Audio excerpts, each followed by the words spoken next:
That's a cool name for a college. Blue Waxbill College, Yeah. it is, isn't it? I'd definitely send my kid to somewhere called Blue Waxbill College. I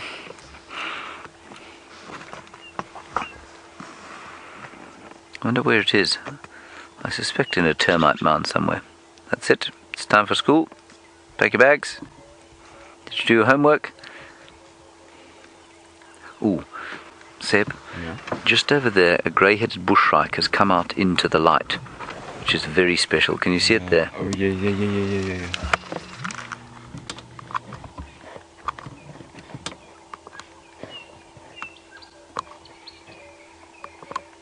That is beautiful.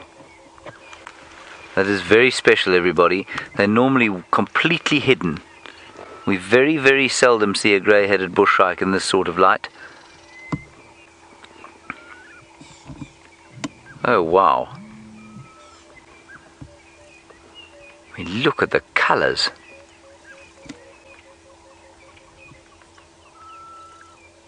Now there's another one calling somewhere close by going.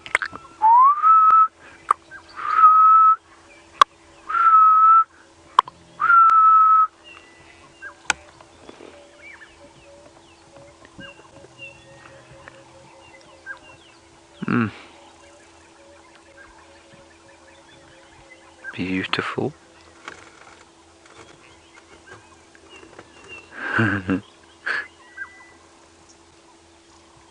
Amazing how things happen when you I know, when you sit. sit and wait a bit, eh? None of you can hear Seb there just saying how amazing it is. Things happen when you just sit and wait and listen and look for a while. It is incredible how that happens.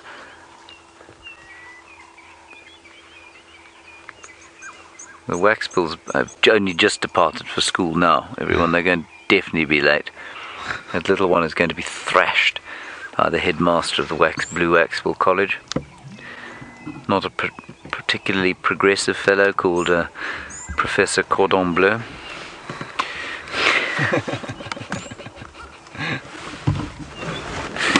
Right, we'll leave him to Professor Cordon Bleu and we'll carry on.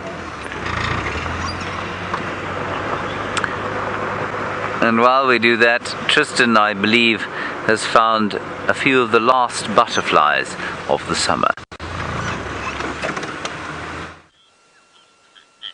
Well, it must be, James. There's now going to be less and less of them. Although yesterday afternoon we had a whole bunch flying around at Philemon's Dip, and so there's still some hope that they'll cling on for a little bit longer, but I don't think they're going to be around much longer, as James says. I think it's almost time for them to disappear. Now, this particular one is one of the Acrea species, so it's one of the ones that we've been seeing the caterpillars all over the place. It's called a little Acrea. Now, it's got its wings folded up at the moment, and you can see it's got that sort of drab yellow color. So as you're walking along, it is very, very, very difficult to spot this butterfly, but if it opens its wings, it's got bright orange with these black spots and lines on them, which makes it much easier to see them.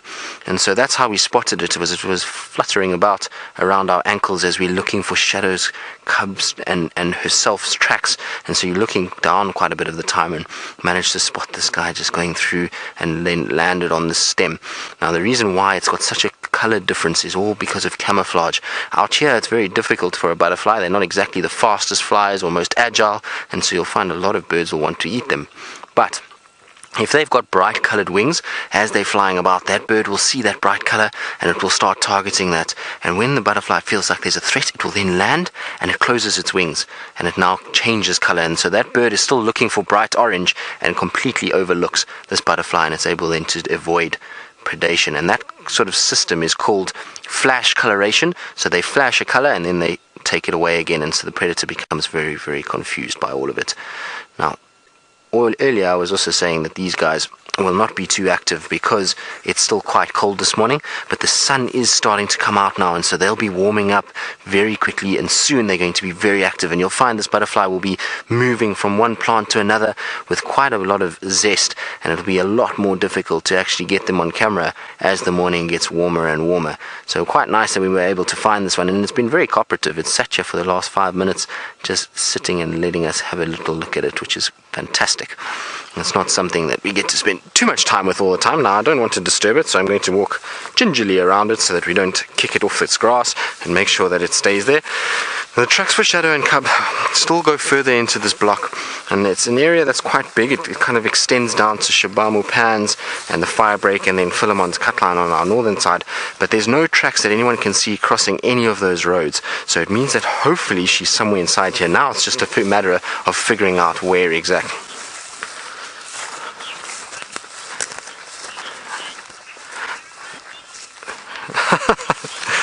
So Chitty Chatty, you're wondering if I grew up in the African bush and learned to track, and that I remind you of Tarzan. Well, I suppose Tarzan's not the worst thing to be reminding somebody of.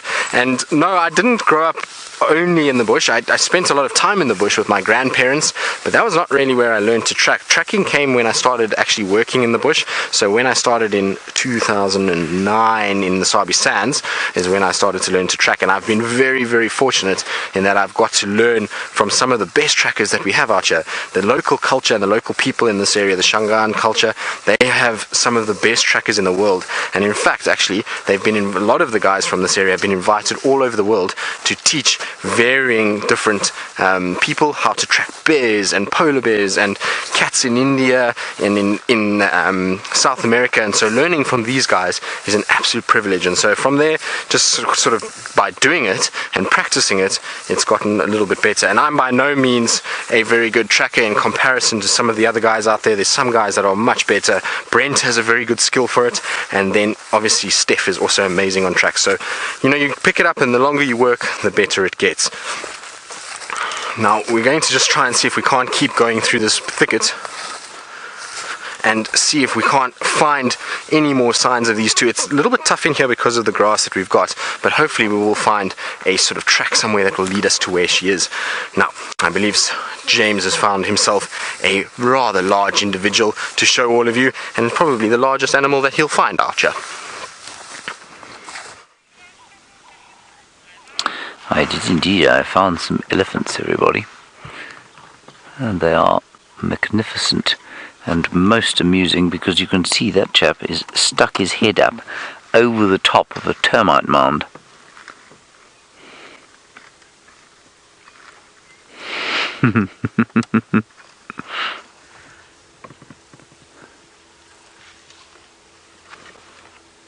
That's very funny.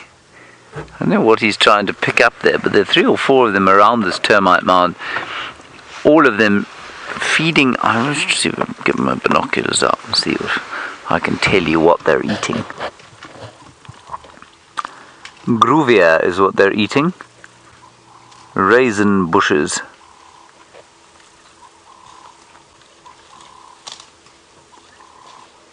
Absolutely destroying those bushes, and of course they are growing in such a tangled fashion, because this is not the first time they have been assailed by elephants.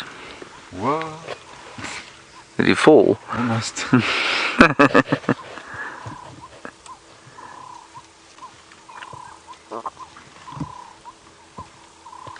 It is amazing how agile they are.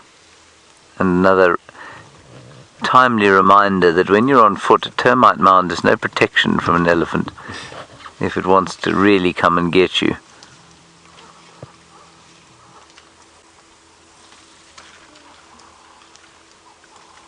A gorgeous little sighting. See those flapping ears the other side of the mound? I'd be really impressed if he got right up there. And as I used to quite often describe, at the last place I worked in the bush, oh, down he goes, she goes I think, there was a granite outcrop that was quite difficult to get up as a human being, and yet every time we went up there we were astonished to find fresh elephant dung, and they used to climb up there seemingly to eat what I couldn't begin to tell you. They'd climb up this granite outcrop, make a deposit, and then leave again.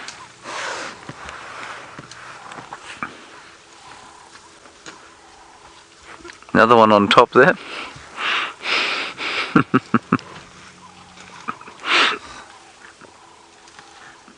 That one has got right onto the termite mound.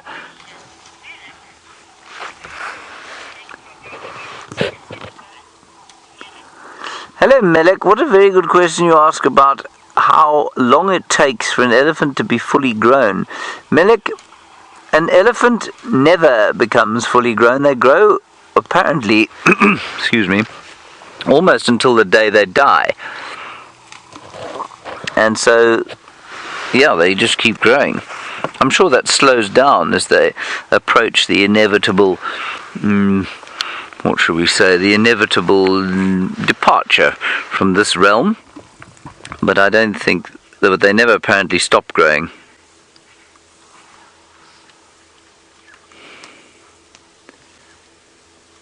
But it's really quite special seeing that little thing sitting up there.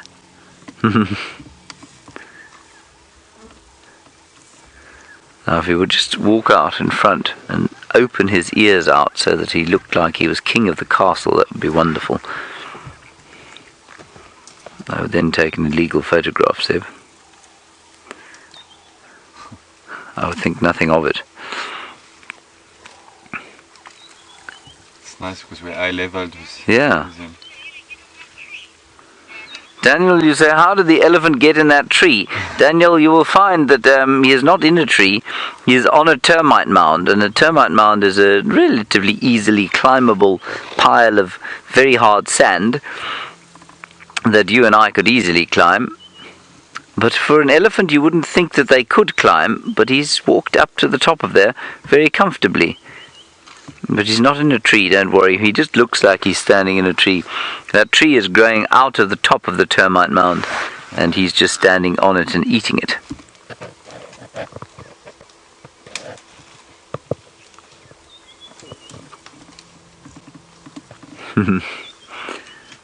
I tell you what, that's not a sight you see every day. It's not something you would expect to see.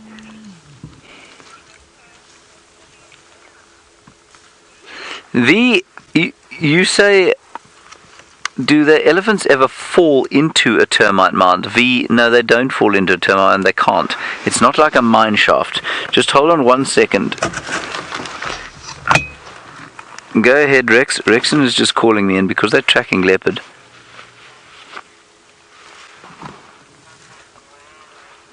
Sorry, I'm just listening.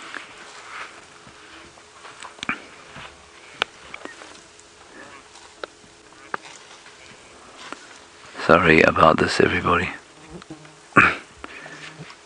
I'm getting a long explanation from Rexon. Kirst, please ask Tristan to go back to where they had the last tracks. He thinks they've crossed over to the west.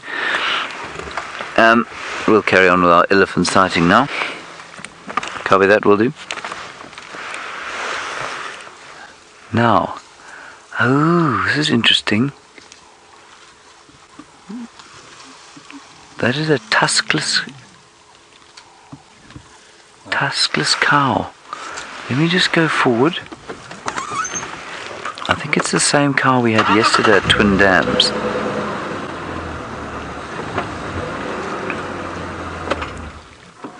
There, she's got no tusks at all. See that?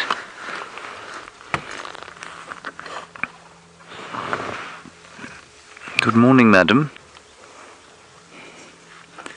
Now, we spent time yesterday, it was very interesting during the school drive, with a tuskless cow, or a number of tuskless cows and a number of tuskless calves. And there was obviously, well, it seemed to me, an obvious genetic, what would we call it, a genetic expression of tusklessness in that herd. And I wonder if this isn't the same herd. It's not very common. It's not entirely uncommon, but it's not. It probably happens in about 10% of elephants, maybe just less. Alright, now Tristan is on a termite mound, much like that elephant, and, well, let's go and see if he's eating a gruvia bush.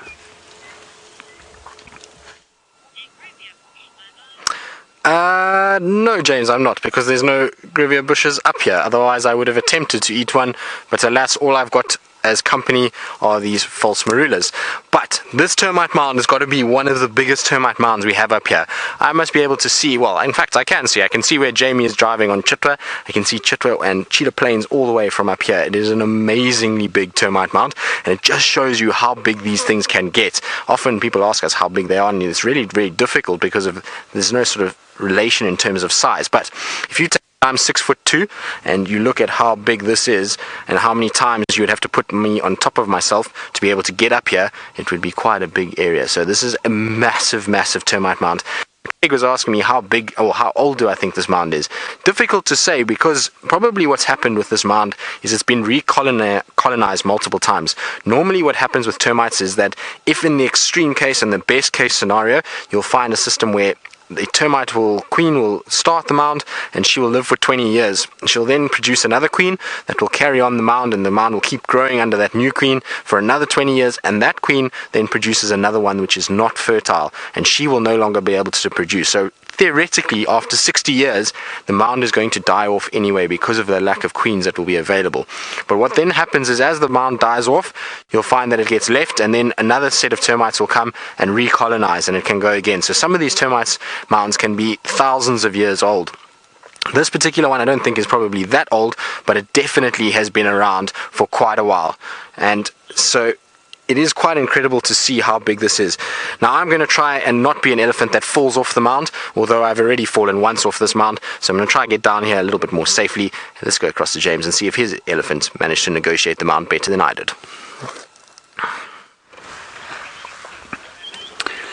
My elephant is still on the mound, but the one we're looking at now is just getting slightly closer and closer. And this herd is just again astounding me with its confiding nature and how relaxed it is around us.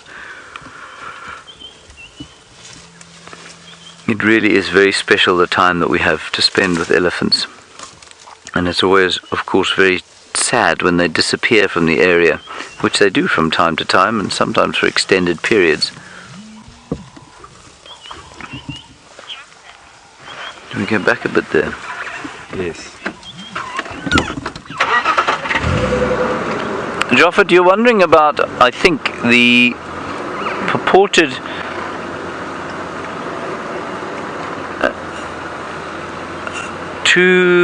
sorry, the radio went again. There we go. And what they do is, yes, they will mourn their dead. I have sometimes seen them together. Okay, oh, Tristan's got a kill. Let's go quickly across and see. How much is... We do, look at the spider. It's managed to catch a grasshopper and it's busy wrapping it up. And look at how much silk is coming out. Isn't this amazing? So this is a big female garden orb web, and she's managed to grab this grasshopper that by mistake flew into the web itself. Now I was walking along and all we saw is this female just going crazy, and she ran down the web and grabbed it, injected the venom, and look, you can see the grasshopper is still struggling to try get out. So I know this is not for sensitive viewers, but isn't that incredible? Did you see how quickly she wrapped that up and how much silk she actually pushes out to be able to do this? Amazing. Now this particular female is going to have an absolute feast because she's just caught another one as well. Prior to us getting here, she was busy feeding off one, and now look, she's wrapped that one up and she'll now leave it for the venom to work. And that grasshopper is not going to go anywhere, unfortunately. It's now been wrapped up so tight that it's trying to escape. You can see, look, it's pushing its back legs, trying to break that silk, but the silk is far too strong for the grasshopper, and it's now sealed its fate by being wrapped up. Now the matter of seconds that happened is incredible. That is one of the most amazing things I've seen.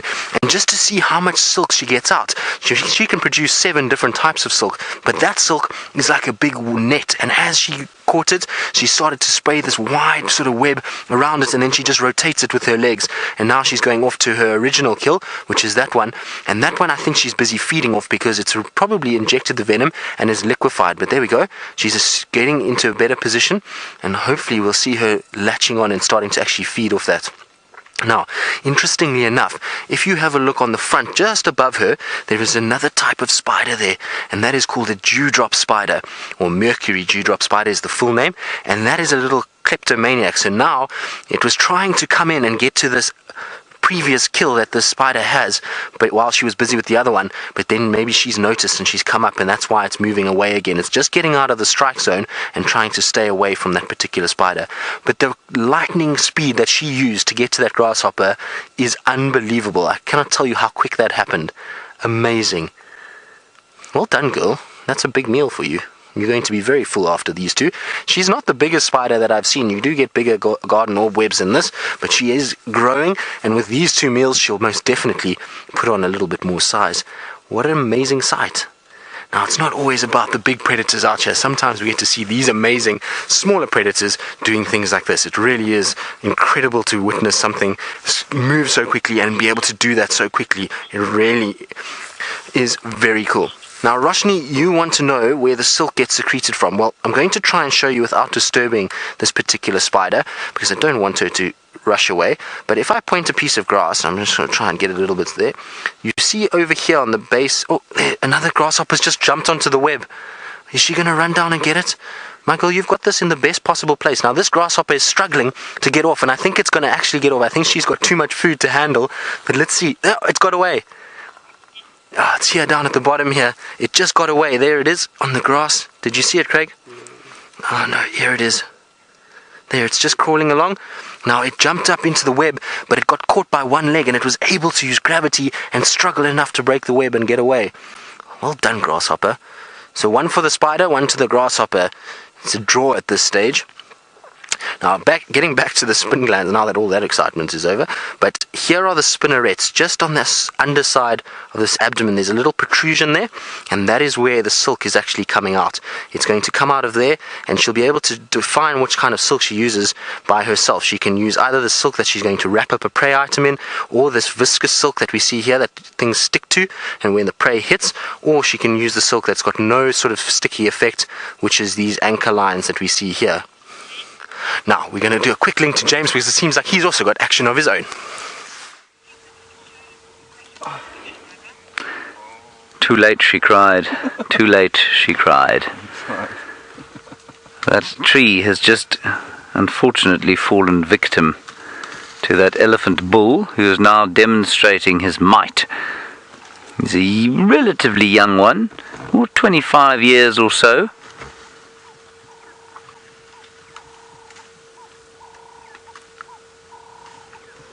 And there is no reason for him to push that tree down, except that they are actually eating on it now. That's interesting. Often that doesn't happen. Often they just push the tree over and then they leave it alone.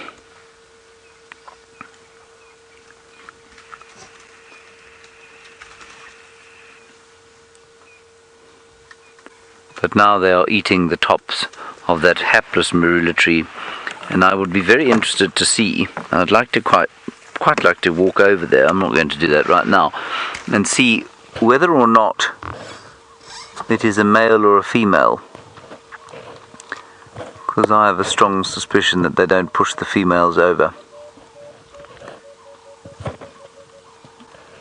It's just you'll know your lot in life if you happen to be born a male marula tree. Very nice that we got a kill today, live. Excellent stuff. And of course, after the trauma of that kill, well, how wonderful that we then had an escape. But not so much for this marula tree. Now, astoundingly, this tree will probably not die. Now, I was busy telling a story. Yes, what was it again, Kirsten?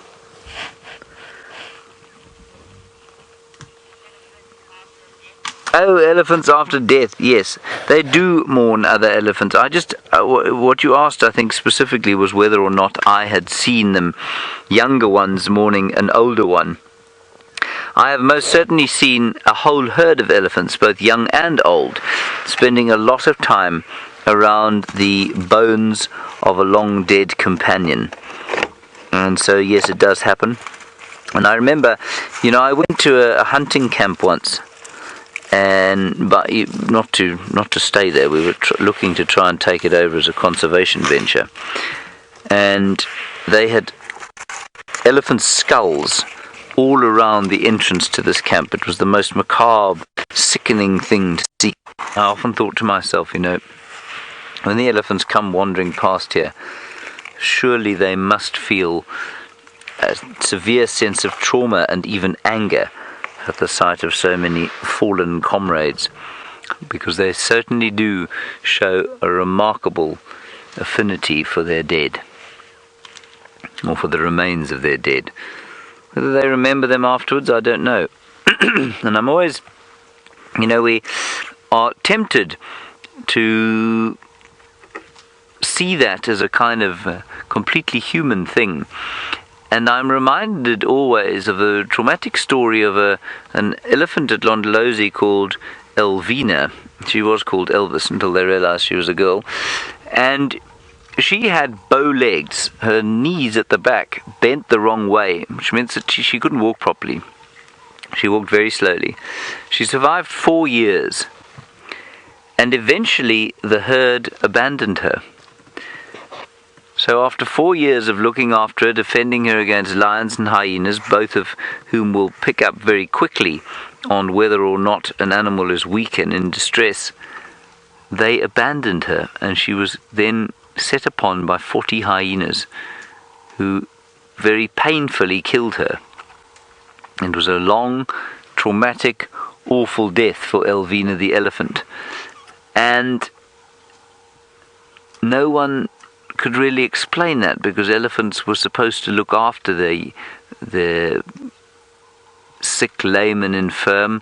They were supposed to mourn their youngsters. They were supposed to be tremendously attached to everyone in the herd. But interestingly, that herd eventually made the decision, for whatever reason it was, that they were not going to wait for Elvina anymore, and that she would have to make it on her own or not. And it was not, as it would always be out here for an elephant without a herd. So whenever we talk about them mourning their dead, I wonder about that story, and I wonder, did they mourn Elvina? Was it a traumatic decision that the herd had to make? And, to just abandon her, just leave her to her fate? Because it's the kind of thing we associate with what lions do to each other. But it's what makes elephants and wild dogs so appealing to us, is that in theory they don't do that. It appeals to what we as human beings see as appealing in other human beings: kindness and egalitarian behavior, and looking after those who cannot look after themselves. But in that one instance, I was reminded very, very harshly that elephants can be mercenary if they have to be. And here's another question about, along a similar sort of vein: do elephants ever show friendliness to human beings? Yeah, I don't know. It depends on how you define friendliness, I guess.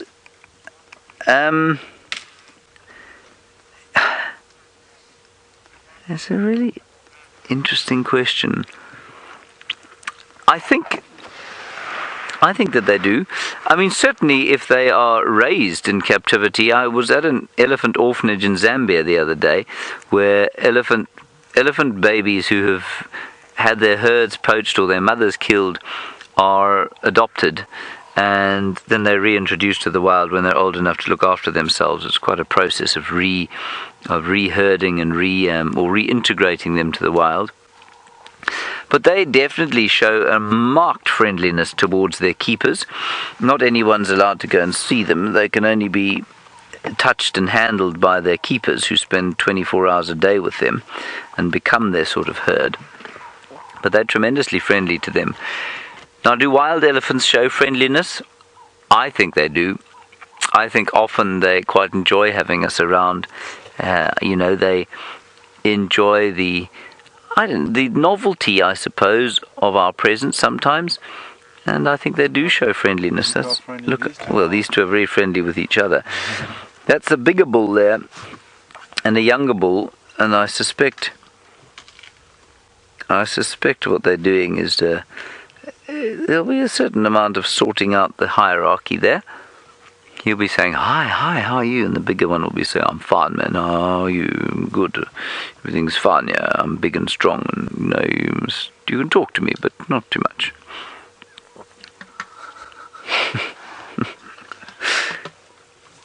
It's because he's very cool for school, you see.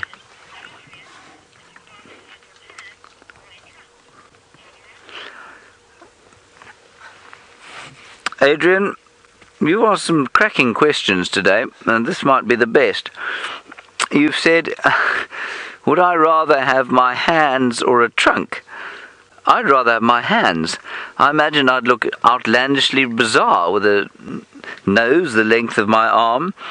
Even if I was able to do what an elephant can do with its nose, I imagine my peers would find it quite amusing, and I imagine finding a wife would be extremely difficult.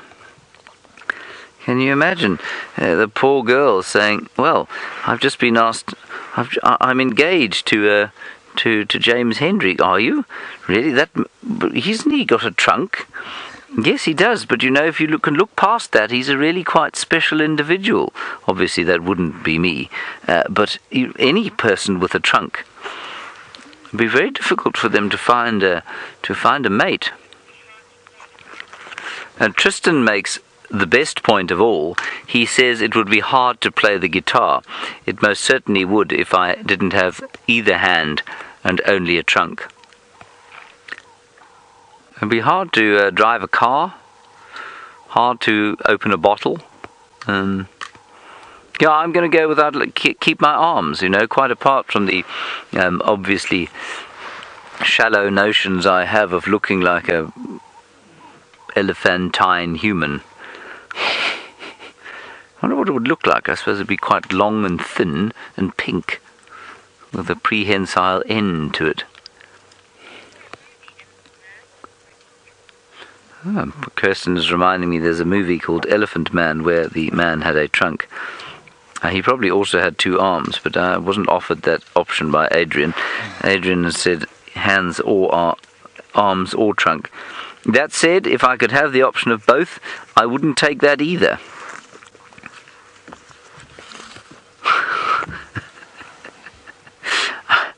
I'm quite satisfied with the limbs I have.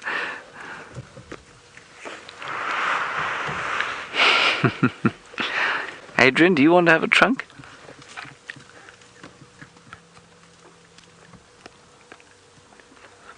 And I think we should maybe move gently on from these chaps. They are feeding quietly.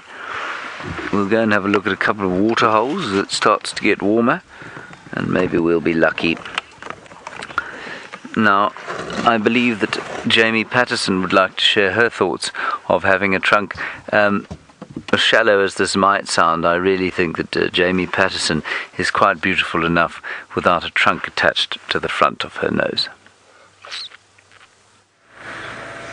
Oh, James, I think that might be the nicest thing you've ever said to me. That I'm okay without a trunk. I'm not quite sure what to make of that. So would I rather have a trunk or hands?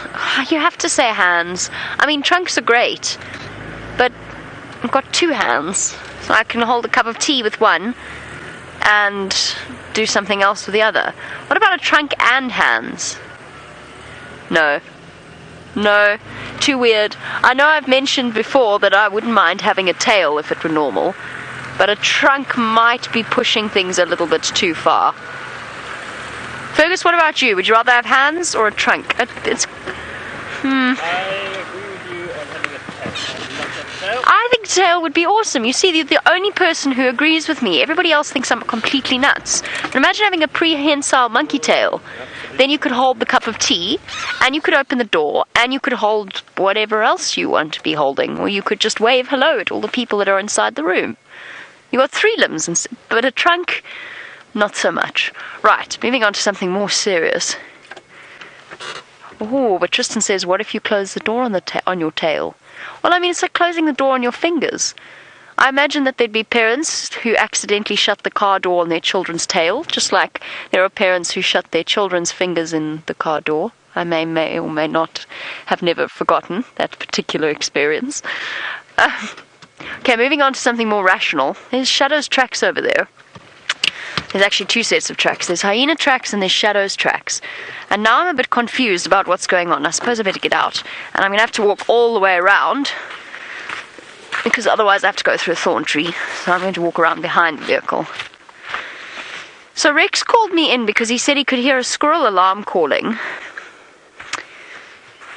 And he suspected that she was somewhere in this area.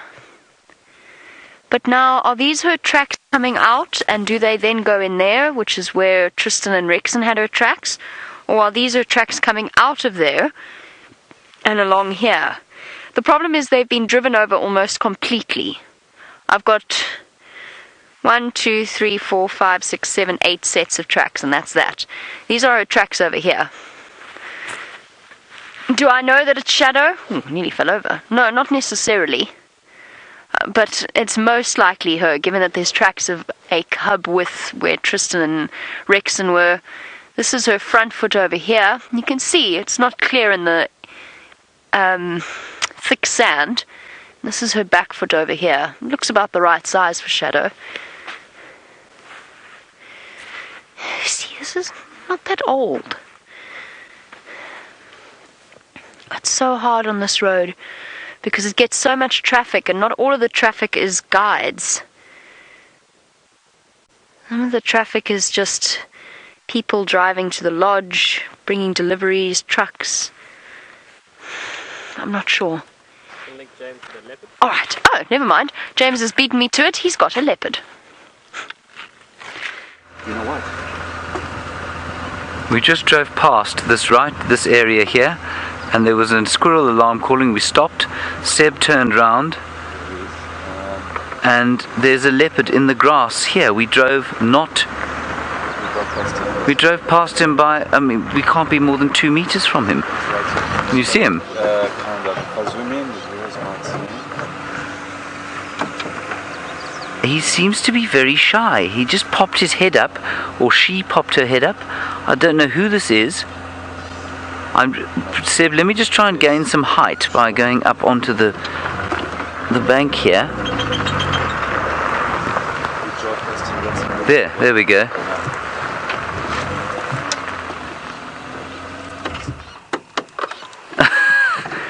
How many leopards have we driven past?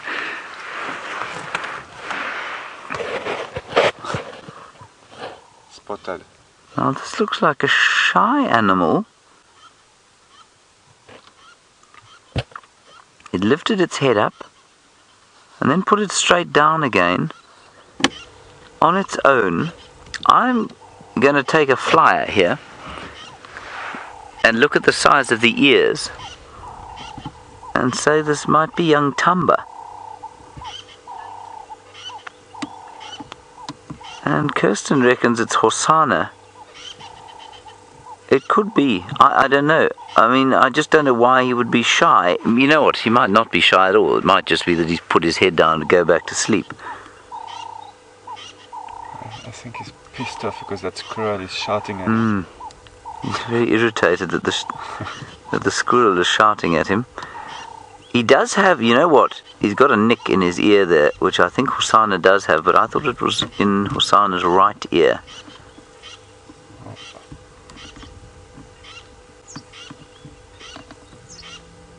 There we go, getting a little bit more confident. It's too big for Tumba. It's too big for Tumba, I think. He's got a notch on his He does have that notch, hey? Who's got that notch? Well, Hosanna's got a notch in one of his ears, but this one's got a notch in both ears. Both ears, yes. So it's definitely not Tumba.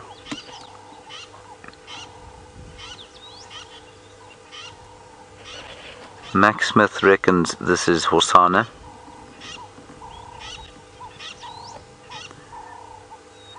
How very, very lucky we were. Thank you, Mr. Squirrel.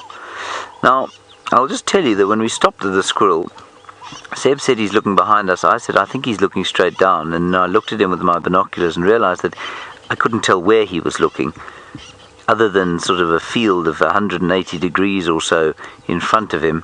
If you're going to show them the squirrel, okay. Okay, and Seb's just going to show you where the squirrel is. And as I was about Ladybug daisies, you reckon this is Vutomi? Sorry everyone, I can't. It's, You can't see no, the squirrel. I can't. No. Ladybug daisies, it is almost certainly not Vutomi. This is a very long way away from where Vutomi lives. We're at Treehouse Dam.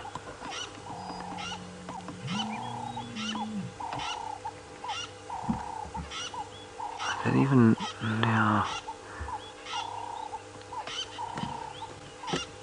My initial instinct when I saw it was the young male because it just popped its head up, but I'm not convinced of that. It just doesn't. It looks shy, you know. They don't. Unless it's just one of our extremely habituated leopards that really just doesn't give a continental about vehicles. And the only reason we saw it, of course, because it stuck its head up, as Seb was looking behind. Yeah, very lucky. Otherwise I wouldn't have seen him. I mean, we drove past him. And drove past him, what, 2 meters away? Oh, very exciting.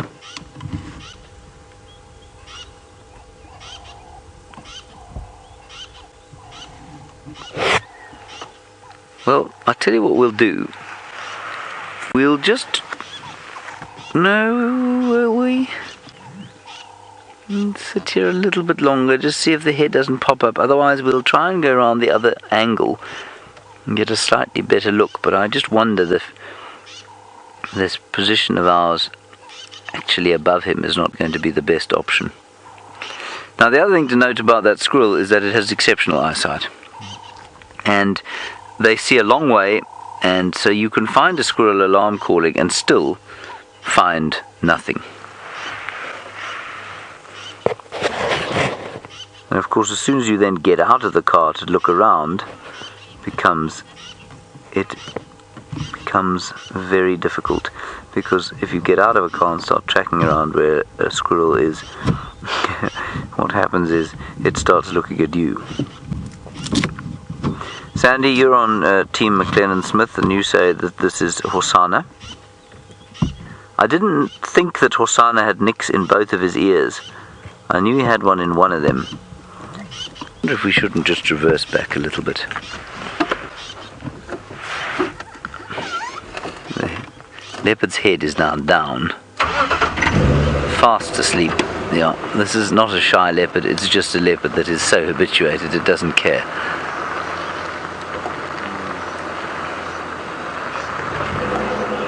Heads up. James Richard, I'm not sure it's not Tundi. It could easily be Tundi.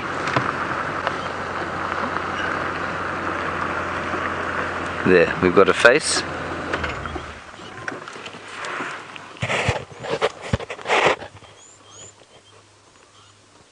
Well, sort of.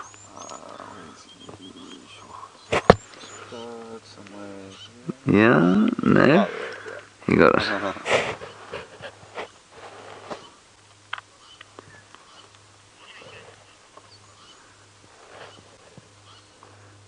This is very, very cryptic, isn't it?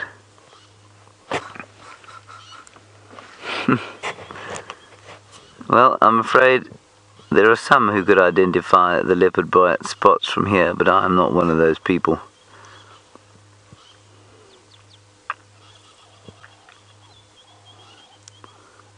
James Richard, I think the ears are certainly moth-eaten enough for it to be Tundi.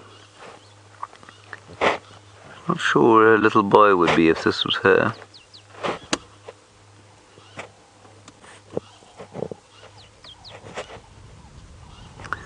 Tundi is a 3-3 leopardess, so we'd see 3 spots left and right. She's very relaxed now, or he was very relaxed, so let's just move slightly around and see if we can't get a view through the shorter grass.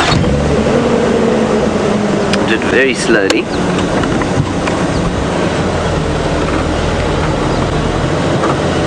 Seb, I'm going to ask you to swing round to the other side now. We're going this way.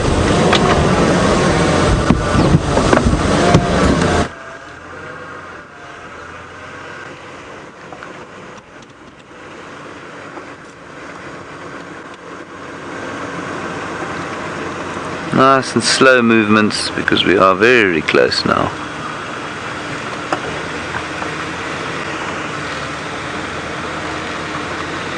we go. That's a young male. That's not a female. Now we can exit. It's not a very young male either. He's big, that guy. That's Tingana. Yes. You know what? When we were talking about the chasing dogs, I was like, didn't it be Tingana? That's Tingana. Oh, hello. Right, then call that in. That is wonderful. And Taxon or Lex come in.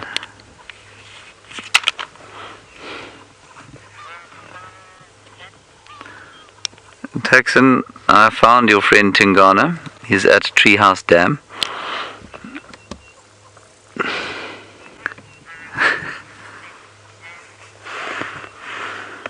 No, he's very flat in some very long grass. Oh, he's moving.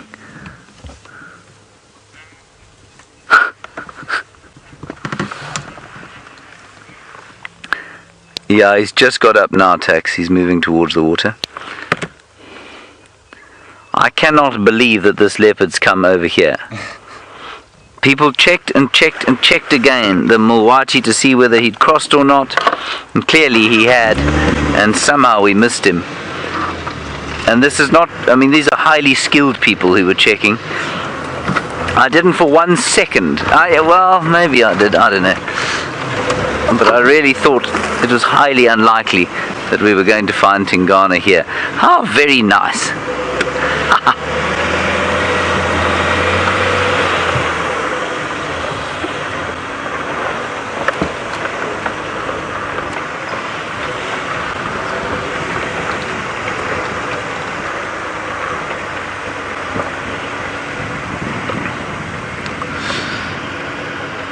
And Lady Starfire, you're looking at Tingana and wondering about the dewlap flap that goes from under his chin all the way onto the skin of his chest, and whether that is a function purely of Tingana or if it is a function of all male leopards. I think he's probably unusually sort of elongated, but I think you'll find it does happen on many male leopards.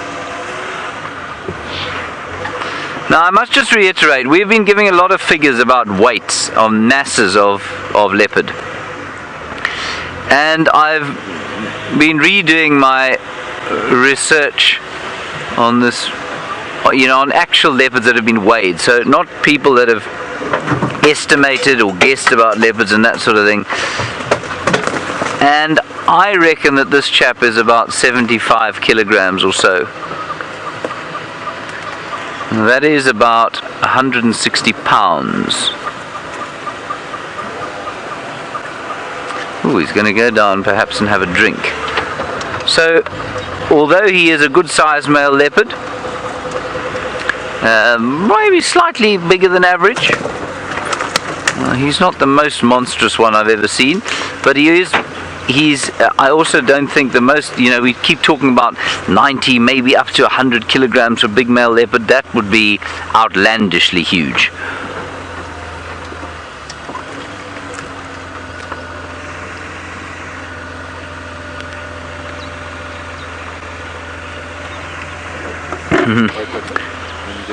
You say, do cats, Chris, you want to know if cats ever get irritated with vehicles following them?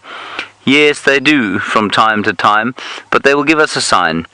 For example, Tundi and Shadow both will hiss at the vehicles if they get irritated. I've seen Shongila doing the same thing. He is not in the slightest bit irritated. I think he's going to go and find some shade and lurk there. Whoops, a daisy, there's quite a few holes in this area.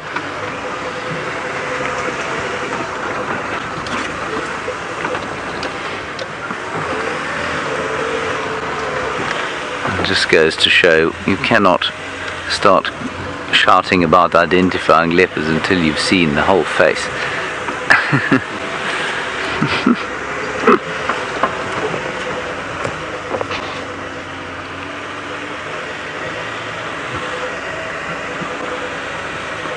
This is beautiful. Okay, we'll see where he goes. There's a nice big jackalberry tree that he sometimes goes and rests in up here. While we do that, Tristan has got a member of the Hemiptera to show you. Well, we have the biggest assassin bug I've seen in a long time. This guy is massive and he's got a long proboscis, so I don't really want to get too near to him. And it seems to be as though he's on a bit of a hunting mission. He's flying from plant to plant and they'll look for unsuspecting prey items that they can stick that proboscis into and basically drink their blood. So they're not a very pleasant animal at all, and it's very painful if they try and go after you as a human. So we're trying to stay well clear of him, but luckily he's cooperating and sitting right on the edge of a grass stalk. Isn't that cool? Now you can see that proboscis goes underneath the sort of antenna there and then folds back underneath the body, and that's where it holds it, and then when it feeds it will push that out and into its victim and then suck up its hemolymph and its blood through all of that. Not a very nice way to go. You can see long antennae which will be sensory so that they can detect prey items that may be around, as well as wings that they're able to fly. So these guys can fly and can move around quite quickly. They're pretty fast flying insects as well. They're not as slow as they may look. They look quite cumbersome, but they're actually pretty quick when it comes to being able to fly. But not something you would want around too much. Like I say, it's not a very pleasant animal at all. Now, I found something else here that I'm quite interested in because I have absolutely no idea what it is. It almost looked like a little egg on a piece of grass. So if we have a look over here, almost sort of a fish egg-like. You see it there, Craig? Oh, careful. Let's just try to turn it and hold it there. There we go. Now, it's got this sort of orange back and then this camouflage edging to it, and it actually looks like an insect. I can't see very nicely with the naked eye, but it looks like it's got little legs on it. So I'm not sure if it is indeed an insect or if it is an egg case itself. Either way, it's the most weird looking creature that I've seen. I've never ever in my life seen one like this. Like I said, it's the color of a salmon egg or a trout egg, that sort of coloration, and then it's surrounded by a sort of bark-like structure, and then it looks like legs coming off the bottom. But if anybody has any idea what that is, you can let us know on #SafariLife, because I've got no clue. But it's quite a cool looking thing, and it stands out because of that sort of pinkish coloration. It seems to sort of stand out quite a bit. Now I'm going to have to turn it for you, Craig, because it's gone the other way. There we go. Now you can see in the light what I'm talking about is it's sort of very bright and very visible. But honestly have no idea what it is, or what even it is relative to it, or what relation it might have and what order it's from. I really have never in my life seen that before. This is the joys of being on bushwalk. We're constantly learning and seeing new things, and a lot of you help us every day with finding out what a lot of these things are. But just to explore this and to take time to look at all the smaller things is quite amazing, and it's really such a privilege to be able to look at these things and take notice for the first time. Now you may notice that we're in quite dense, thick area, and that's because we were following Shadow and the Cubs tracks all the way through here. It was very thick. We had Franklin's alarm calling ahead of us, and we looked and we've looked and we've looked in all these drainage lines, and unfortunately no sign of her yet, but apparently she might have crossed into Arathusa. So I just want to make 100% sure, and we're going to go pop out onto the road. We're right in our southwestern corner at the moment. Now, James has got lucky again and managed to still keep up with Tingana, so let's go across to him before he disappears. Yes, we're not far from where you last left us, actually. He's just moved into the shade here, and he's now eating some grass. He's obviously finding that very substantial belly of his a little bit much to deal with, and so he's got himself onto a diet.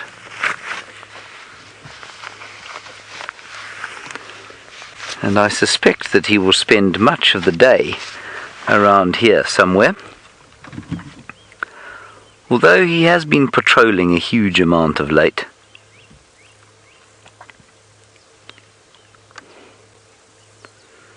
I don't feel too bad about getting him his identification wrong, as none of you who know these leopards just as well got it right either. Ha ha ha ha. Sorry, little one, Naya, I was yakking away there and I missed part of your question. Oh, that's a nice shot there. Oh, you say, what's its easiest to catch prey? Well, I guess for a leopard like this, its easiest to catch prey would be a tortoise, which of course is not very fast. Not very good to eat, though. rather tough on the teeth, not much meat for the effort. And I suppose secondly it would be something like a monitor lizard. They're pretty easy to catch for a leopard, but again, not a huge amount to eat. I think the easiest and most satisfying meal would probably be a duiker or a steenbok. Small antelope, living alone, so they don't have the advantage of the vigilance that a bigger antelope like an impala has, because it lives in a herd. But of course they're quite evenly distributed, and in long grass like this, quite difficult to find. So in winter I think you'll find that duiker and steenbok take a horrible hammering from these leopards. Probably, I suspect also, much like we've watched with the wild dogs of late, I suspect you'll find that they eat a lot of scrub hares without us even noticing it. You know, scrub hares tend to, they'll just walk out onto the road at night, and we've watched Hosanna just about eat one. It walked within, sort of a metre of his face before he, and then it turned around and walked away again. So I'm pretty sure that they can catch scrub hares almost at will. The best meal, though, for a male leopard like this is almost certainly an impala. Impala is good, it's a good size for a leopard to eat, and there will be lots of meat, and there's not a huge amount of risk attached in catching it. Let's try and move around a bit. It's getting quite warm now, so I think he's going to stay in the shade. He should go relatively still fairly soon.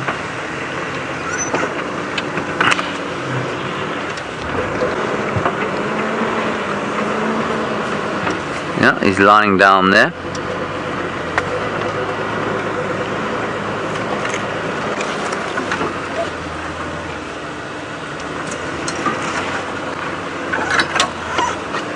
Oh, sorry, Spider. We're going to see about as much of him as we did when we first spotted him there. Which wasn't very much.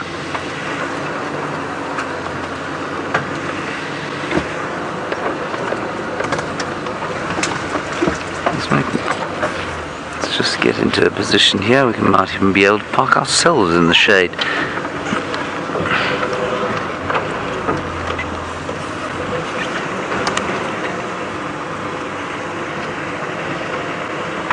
There we go. Is that right? Yes.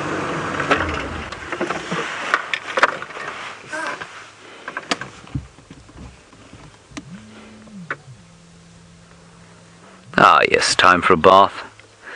Gentlemen of His Eminence must maintain his outfit. You know, we couldn't have him walking around here in a tatty jacket.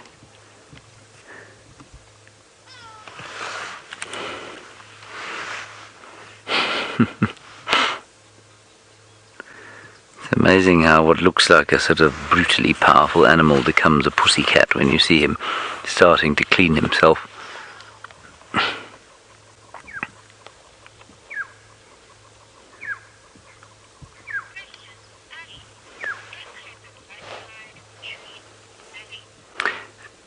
Ali, as you can see, the leopard looked up as he heard your question, and clearly the answer is no. You could see that from the look he gave you. It was what only can be described as a dirty look. Ali, leopards don't hide out in trees, no. They do sometimes rest in trees. Normally they'll be in trees if they've got meat in trees. So if they've got a kill nearby or in the tree, then they will rest in the trees. But they will very seldom, or not very seldom, but they spend more time on the ground than they do in trees, and because resting in a tree is not necessarily comfortable for a leopard, and so yes, if there's a very wide branch that's easy to sleep on, sometimes leopards will rest in trees, but it's more comfortable for him to rest there where he is on the ground, in amongst the shade and the soft green grass, than it is for him to have a spiky bark sticking into bits and pieces of his sensitive undercarriage. So yes, they will sleep in trees if they feel threatened, but normally they will be on the ground.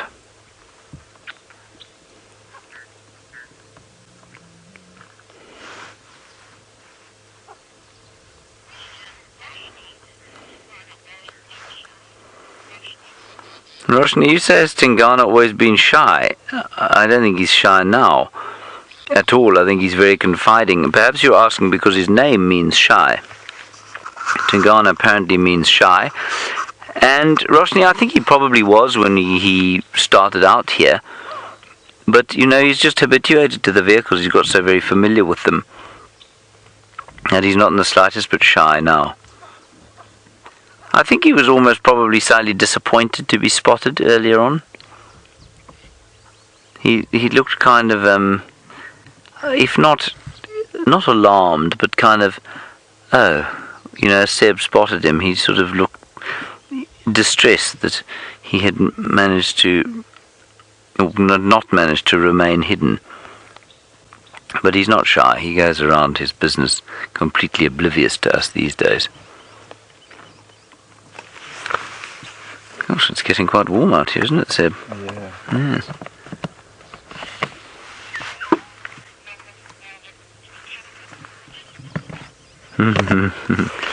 Leo, you're going to get yourself in trouble here with the Twitterverse. You say, is it normal for male leopards to be cannibals, or is just this one that's a cannibal? As I've said that now, you will find people, a great wailing and gnashing of teeth going up around our viewership. And I'll just explain where Leo's question comes from. Tingana killed and ate a leopardess called Shiluva the other day. About, probably about 4 months ago, I guess. And the explanation for why he did that is very difficult to come by. But your question is he the only cannibalistic leopard around? No, he's not. It often happens that males will kill cubs that are not their own and eat them. I've not heard of it happening where a female is killed and eaten by a male. Or not in my immediate vicinity. I've certainly heard of it happening before. So you will find that there are many male leopards that tend to cannibalism from time to time. I remember the sense of disbelief that ensued after the incident was reported. Nobody believed it could be Tingana. He wouldn't do such a dastardly thing until photographic evidence emerged of the crime being committed. And then, you know, people just had to come to terms with the fact that Tingana is an entirely normal male leopard. Now, there are two other interesting things I want to show you while that cat is fast asleep. Would you mind coming over this way, Seb? On the edge of the light here is On the edge of the light. this light. Yeah. Is this insect that Tristan found the other day, and then I found one yesterday with Seb on foot. There it is. And I didn't know what it was, and I'm still not sure what it is. And somebody suggested yesterday that perhaps it is the instar of a king cricket. You know, a very young, recently hatched king cricket, and I don't know. Could be. I didn't think it was a grasshopper at first because I thought it was just designed in the same way, but I think it is now. I'm pretty sure it is a grasshopper or cricket of some sort.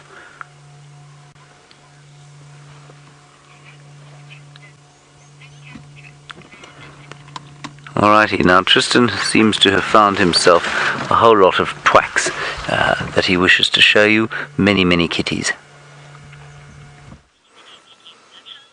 Well, we do have a whole lot of tracks, James. Unfortunately, they're all going the wrong way.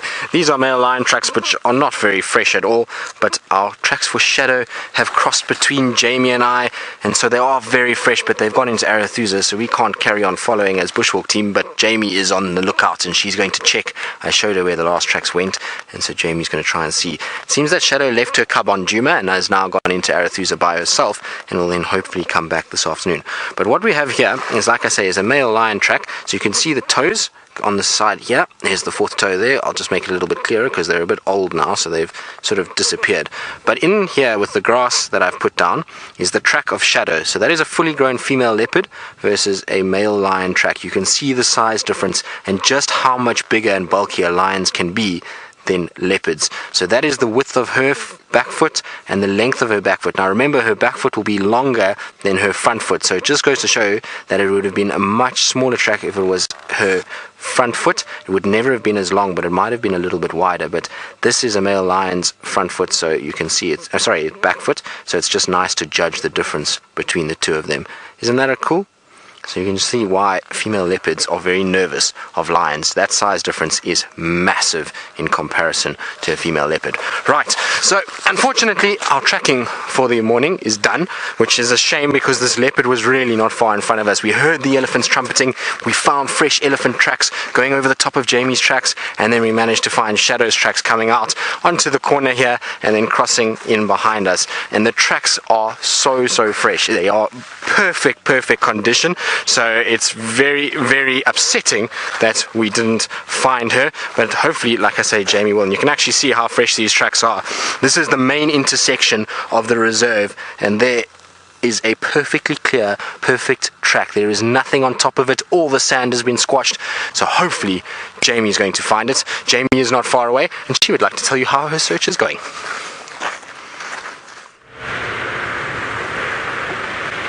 Our search is so far not yielding any results, but I'm hopeful.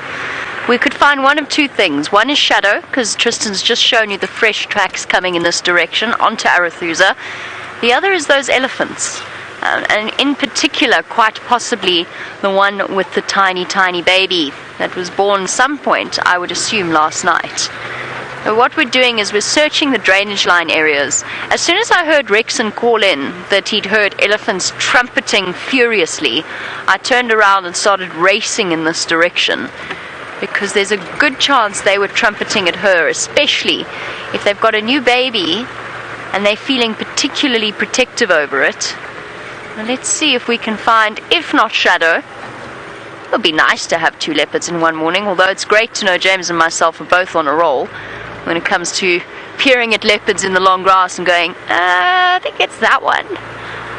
That's what I thought it was, but it's clearly not. But let's see. Let's go nice and slowly. This is a very difficult tracking area. And it's also very tricky to spot things because this vegetation is so thick.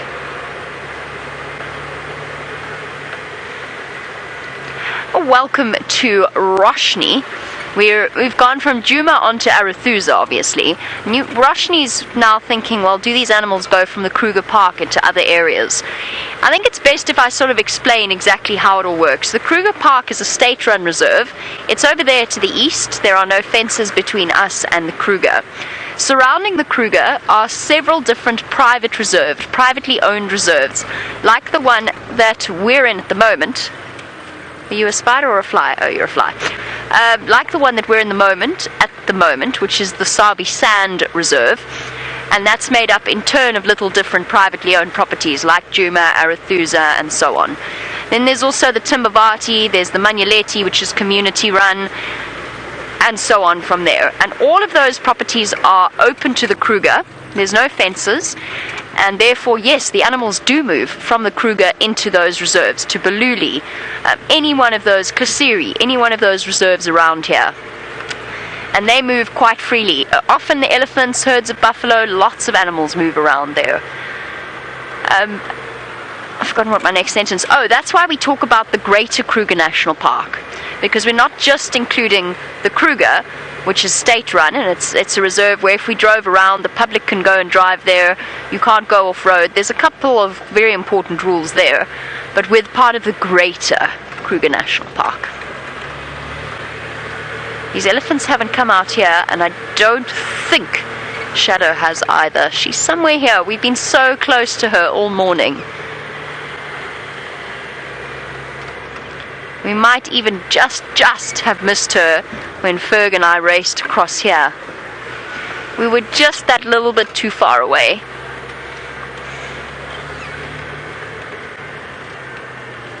It's not a leopard, is it? No, it's a termite mound.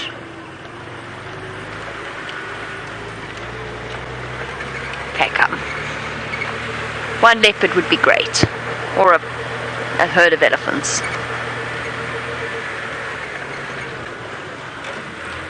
I think the whole traverse and the whole arrangement of this place does get a little bit confusing. Absolutely. Yes, absolutely, Tracy. It does often happen. Tracy wants to know if a viewer's ever pointed out something that we've missed. Absolutely. And the reason being, first of all, you're watching on a screen. We watch half on the monitor, which is over here, so we can sort of see what you're seeing. This is our monitor here. A lot of the time the sun's reflecting off it, so we sitting like this, desperately peering at it to try and work out exactly what's around us. And also concentrating on other things as well. We've got two voices in our ear. One, like this morning, belongs to Kirsty, feeding through the questions and telling us where to send you. And the other belongs to the Game Drive channel. So that's going constantly. There's constant talking in our ears. So we miss things. We miss things often. And a lot of the time it's because the viewers can see clearly, and then they spot things like, I think it was a viewer that pointed out the little tortoise that was walking towards the lion once. The tag on the vulture the other day was another really cool one. So it does happen, absolutely. Sometimes insects, dung beetles, yeah. And often we use your screenshots. If we don't know what something is, often we go back and we look at your screenshots. There's so much going on in our minds, and as a result, sometimes we don't necessarily get the identity of the leopards correct, or the hyenas, or whatever it happens to be. Speaking of which, let's go over to Tingana.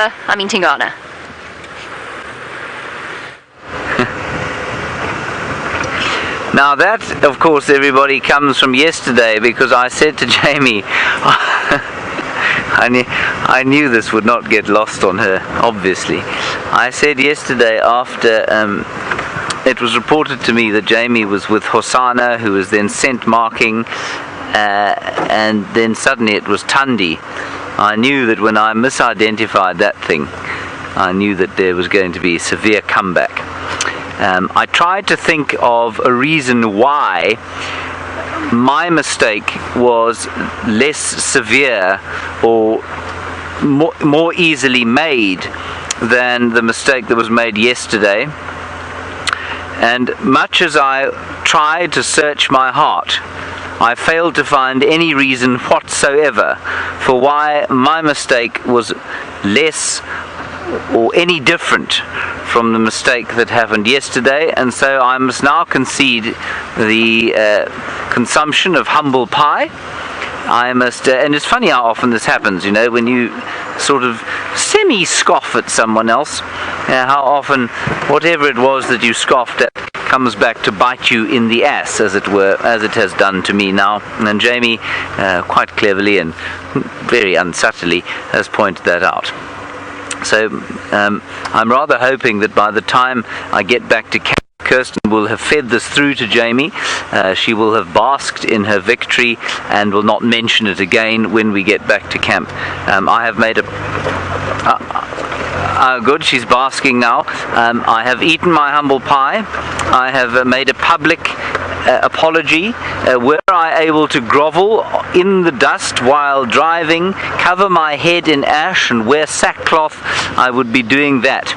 And so I'm hoping not to hear about it again.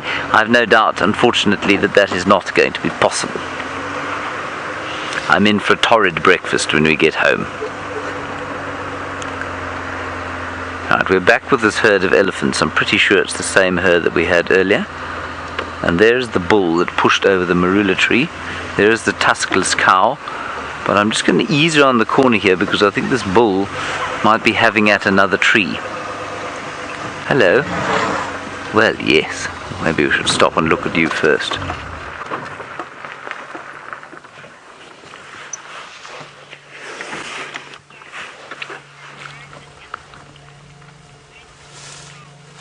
Hello, Boots dog.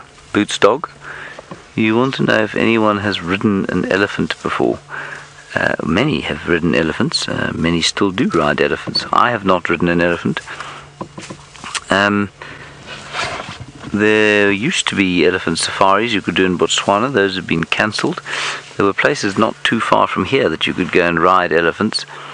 It's more and more emerged, however, that the practice of keeping wild elephants for riding, or relatively domesticated elephants, is not necessarily particularly sensitive to their needs, and perhaps quite harmful to them. Now, I think it's an interesting discussion, because of course, there's a huge amount of public sentiment when it comes to animals, and much of it, as well directed as it might be, is often not particularly well informed. We all know that. I mean, for example, my consternation at the leopard identification yesterday was not based in any form of fact. It was based in my own head. And what happens with elephants here? I personally, I don't think that. Let me just begin this discussion by saying I don't think that catching elephants and then habituating them and then riding them is an acceptable practice, especially if they've been taken out of the wild. I will just say to you, however, that 15,000 years ago, somebody took a wolf out of the wild. It may have been a puppy, it may have been an adult, I'm not sure, no one knows. But somewhere around 15,000 years ago, the wolf was removed from the wild and domesticated. And it is now the dog. We do not think twice about the wilderness needs of your garden variety dachshund, or dare I say it, yipping Yorkshire Terrier. Now, at the other end of the scale, I'm not sure when elephants began to be domesticated in Asia, but I suspect it was well over 1,000 years ago, probably 2,000 years ago, because of course Hannibal, no, more than that, 3,000 years ago. When you now go to India and Thailand, elephants there are bred in captivity, of course.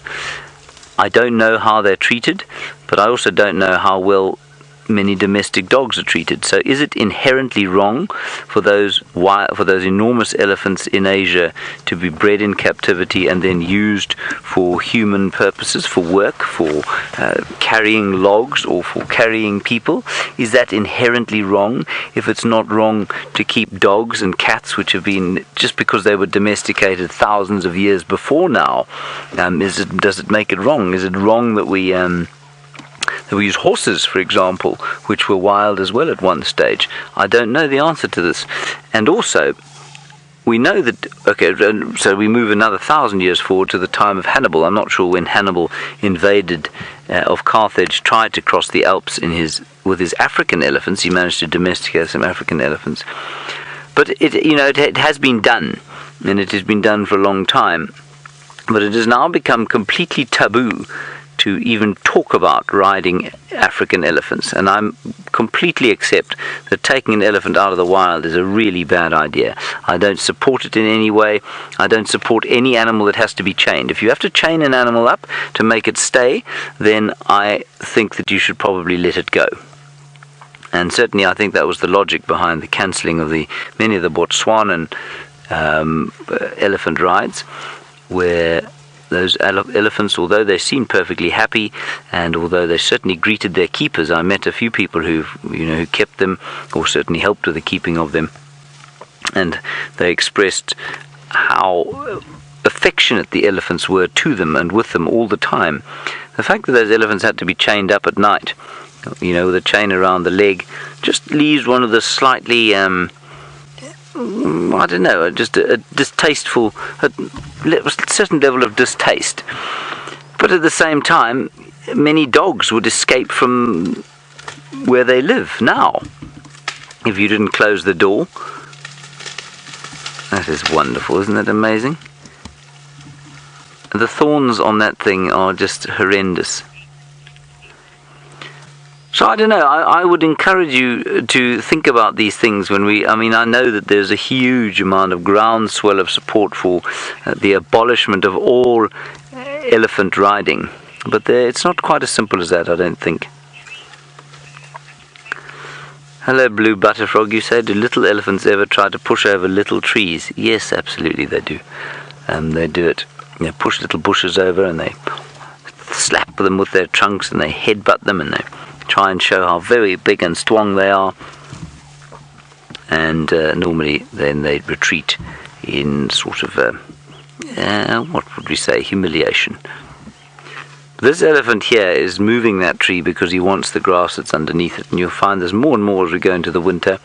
Where the trees have been pushed over, there is shade, and in that shade it will grow. Hang on 1 second, I'm going to tell you what grows there. Wait 1 second. So there's one person who's going to be extremely proud of me when I give you this name.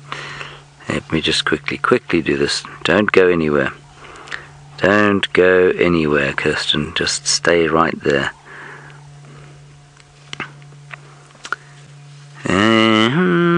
Wait, it's coming. It's coming. It's coming.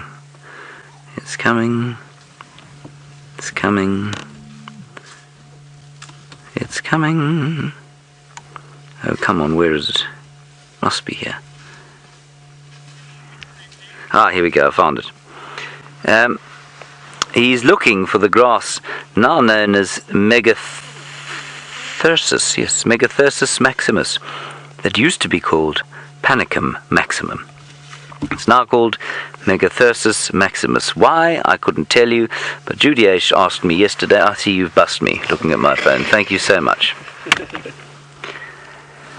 But Judy H. asked me yesterday on Twitter how it is possible, when we will start calling this grass by its correct name, Megathyrsus maximus. Judy H., I'm happy to tell you that day is today. Let's head across to Tristan, who has got some slithering thing track. We do, James, and these are really interesting because often you can tell a lot about tracks just from the species that it is. And earlier we were actually walking here, and you can see that this track is on top of where Rex and myself and Craig were walking. So there is the track. It starts, and then it starts to wind its way like this. So this is a track for a rather large black mamba. Well, what we think is a black mamba, because just how much of a bend there is on the track. You can see it was here, there, and then round. So it's quite a wide track going over, and you can also see the tail dragging. So here comes the tail along like this, and then it drags all the way through, and you can see the sand being pushed up like this. So that just shows you that this snake was moving very quickly across the road. And you'll find with black mambas, they cross roads quickly so that they can get out of the way of any potential predator. As they're coming out here, they're very exposed, and they don't want to be very exposed, and so you'll find they quickly slither across. But what is quite nerve-wracking is that we've actually just come from here, and we had walked past, and we didn't see any signs. So often you guys ask us about tracks, and you wonder, about snakes, and you wonder if we see them. Well, that just shows you how you can walk past a snake, and we walked this whole area tracking Shadow, and we didn't see any sign of that snake whatsoever, but yet it's over the top of us. Now, Rebecca, you say that's huge. Well, indeed, that is a big snake. The width of that track is probably close to 1 meter from either side. So that's as the snake is curling and using that S-shaped motion to slither away. So that is a very, very big track. And just judging by the thickness of the tail means that that is quite a big snake indeed. So I would imagine that's not a black mamba we would have wanted to come across on our walk, that's for sure. And they are lightning fast. And you can see that by the way that that sand was pushed up. It's a lot of momentum and energy being transferred through those muscles, pushing sand up into a big ridge like that. So really cool to see, and it's not a track that we see that often. You won't find black mamba tracks that common. We see a lot of things like puff adder and python tracks where you get those linear tracks across the road, also the burrowing asps, but to see a really big black mamba track is very, very cool. Now, we're going to try and see if we can't head back. It's that time of the day where we start to think about breakfast, and Craig is whining that he's hungry, and so we're going to try and start heading our way back. And while we do, I believe Jamie's still on Arathusa and still searching for the elusive Shadow.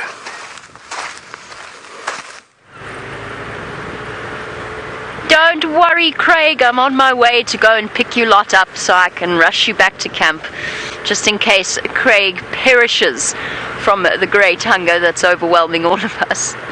I've just found Shadow's tracks again, so I know which direction she's gone. Dare I say I'll try again this afternoon? I'll try again this afternoon. I'm so desperate to see Shadow, and the last few times haven't worked out particularly well, though hopefully this afternoon will be different.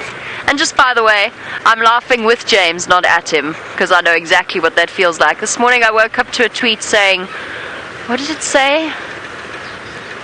Oh goodness, I've been trying to be better on social media, and because I usually just ignore it. But what did it say? Oh dear Jamie, you have to study up on your leopards. Perhaps Brent Leo Smith can teach you a thing or two. I'll get right on that as soon as I get to Kenya. They're the ones with the spots, right? I'm getting that right. The ones with the spots. Or is that Cheetah? I can't remember now. It's one of the two. Hyena! That's it. I keep getting them confused. I did have a good chuckle. I'll pass the message on to Brent. I'm sure he will be equally amused.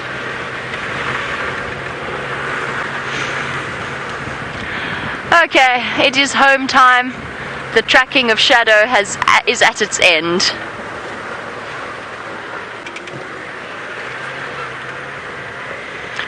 Adrian, just talking about the frustrations of tracking Shadow and missing out. Adrian sent through a good reminder. He wants to know, how is it being surrounded by wild animals every day?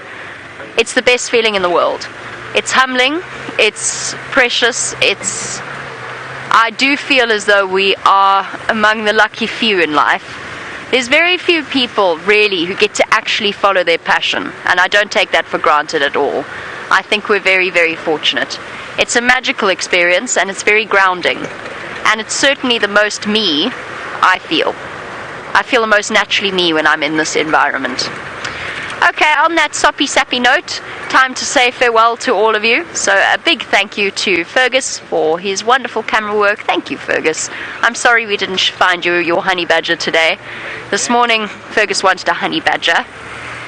And then to the lovely ladies in Final Control, thank you to Kirsty, thank you to Chantal, thank you to Lou, thank you to all of you.